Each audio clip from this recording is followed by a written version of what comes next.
there's just a lot to unpack when you're talking about Jerusalem and Israel. I can tell you that the enemy's going to want to, and this is in Revelations, he's going to want to sit on the throne of David. Well, where is that? That's in Jerusalem. And that's Israel. Now, Now, you can also go and find where Mark Twain spoke about when the Jews came back into Jerusalem and Israel, it flourished. It flourished. Revelations talks about the Audubon, the flowering of the Audubon. I'm not sure if I'm saying it right, but it's something like that. So the fact is that Mark Twain talked about this before the Jews came back in. I think it was 1948, could be 1947, but in there, it was one or the other. It flourished. Before that, it was a desert. It was a desert because nobody that God has not put there can make it flourish and make it be what it is today. We have wonderful things that have come out of Israel and Jerusalem. We have wonderful things that have come out of the Jewish people. Christians are sutured in. Yes, Kirk Cameron. The Christians are sutured in. It's like, this is, God says, I am the vine, you are the branches. But in that vine, in the trunk of that vine, the Bible depicts a suturing in. And that's the Christians.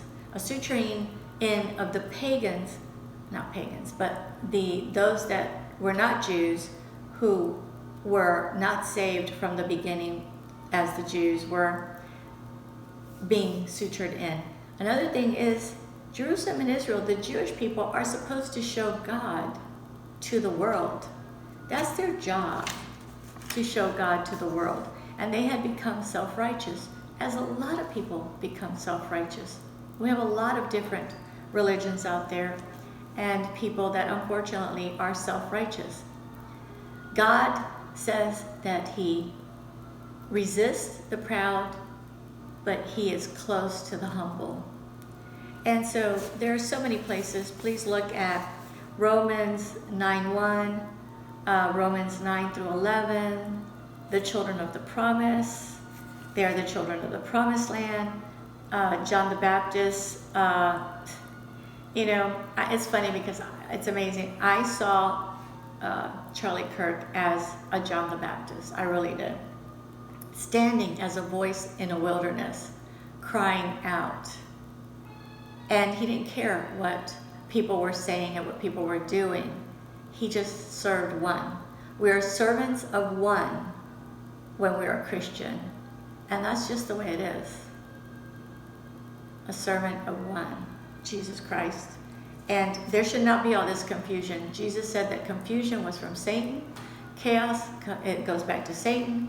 C-R-A-Z-Y, that everybody likes to throw out there so much, goes back to the devil.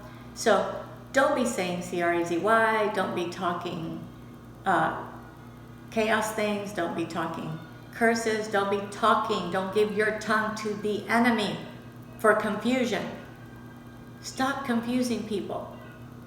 Jerusalem and Israel is what it is. They've been trying to divide it up forever. Every time they've tried to divide it up, bad things have happened to people. And America needs to learn its lesson. We have a lesson because we're not going along with the rest of the world. But the devil knows that the only way to bring God out for the final battle is to come after Jerusalem and Israel. Because God is true to his word.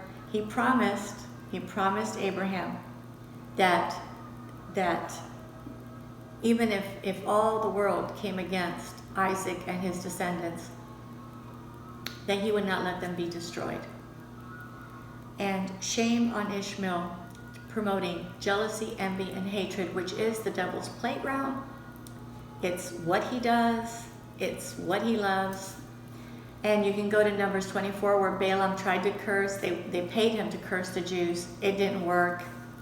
Romans 2:17, who are the Jews? 2:17 through 28.